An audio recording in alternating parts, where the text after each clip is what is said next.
De Jangadeiro, em Aracati, a líder do movimento abolicionista no Ceará, Dragão do Mar, aquele que dá nome ao Centro Cultural da Praia de Iracema, em Fortaleza, é um dos maiores nomes do movimento de libertação dos escravos no estado. Ativista, inteligente e sagaz. Conheça mais sobre Francisco José do Nascimento, na segunda reportagem da série Histórias de Liberdade.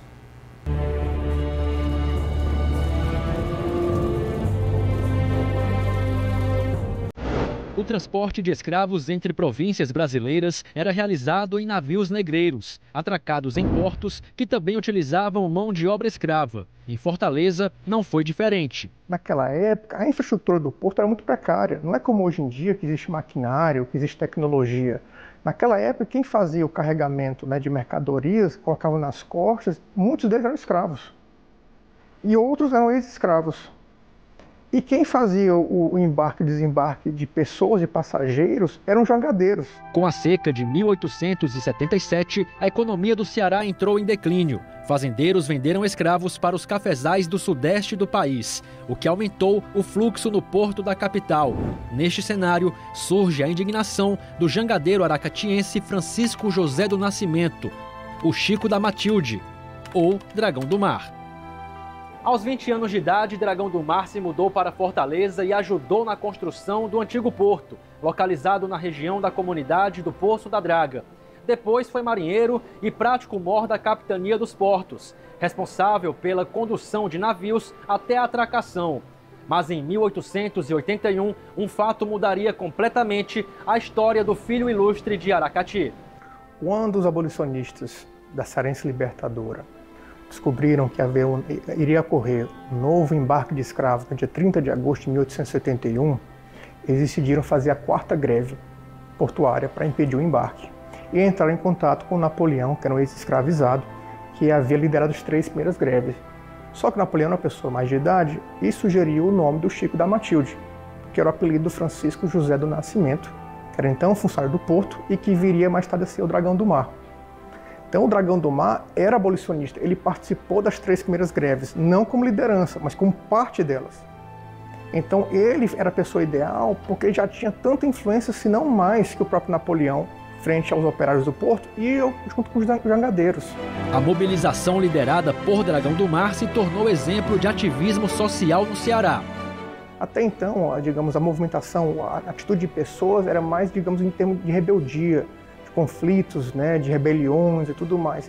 Pela primeira vez aconteceu uma greve, ou seja, greve de trabalhadores, e ao mesmo tempo com o objetivo de salvar vidas. Então o Dragão do Mar conseguiu convencer os trabalhadores do porto a cruzarem os braços mais uma vez. A história de Dragão do Mar e dos fatos relacionados à escravidão no Ceará podem ser consultados no acervo disponibilizado na Biblioteca Pública Estadual em Fortaleza. A gente tem aqui os setores de obras raras, temos os setores de periódicos junto com o de microfilmagem e o de coleção Ceará. E possuímos alguns jornais, inclusive, que estão tanto no setor de periódicos quanto aqui em obras raras, que podem ajudar o pesquisador a melhor compreender esse período, E eu citaria aqui o Libertador, o Pedro II, o Cearense, que vai com certeza trazer uma maior amplidão e conhecimento. Licínio Miranda se dedica à pesquisa sobre a abolição da escravidão no Ceará. Em 2020, uma descoberta feita pelo historiador ganhou repercussão. O jazigo de Dragão do Mar, até então despercebido, entre os 15 mil túmulos do cemitério São João Batista, no centro da capital. Durante a pandemia, eu utilizei aquele período, que as pessoas tinham que ficar em casa e tudo mais, para fazer uma pesquisa de campo no cemitério, que era uma região, convenhamos, extremamente, segura para fazer pesquisa na época. E eu comecei a percorrer o cemitério, que tem mais de 10 mil túmulos, uma região bem grande, bem espaçosa, um por um, procurando e localizando, identificando cada um dos túmulos de abolicionistas famosos, de cearenses também que fizeram a história do nosso estado, até que um dia eu me deparei com o túmulo do Dragão do Mar. Para minha surpresa, porque eu não achava que ele ainda existia. O valor histórico da descoberta, mas digo do túmulo em si, é tremendo, porque é uma figura que mudou a história da sociedade cearense. Sem o Dragão do Mar, a abolição da escravidão teria demorado muito mais tempo. E não só do Ceará, não. Eu digo do Brasil.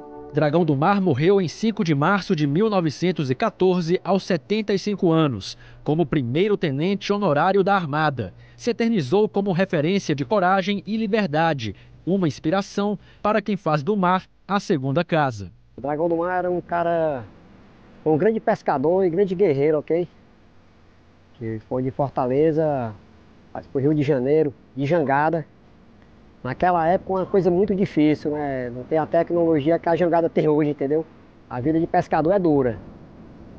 Para quem vive no mar sabe disso. Você enfrenta sol, chuva, vento, condições climáticas pesadas. O legado do Dragão do Mar permanece até os dias atuais porque ele fala de valores que são universais até hoje, né? De igualdade, de respeito ao próximo, de consideração aos outros, de tratamento igualitário das pessoas perante a lei. Certo? O que o Dragão do Mar fez lá atrás é uma questão que é real, perene e sempre permanecerá assim, certo?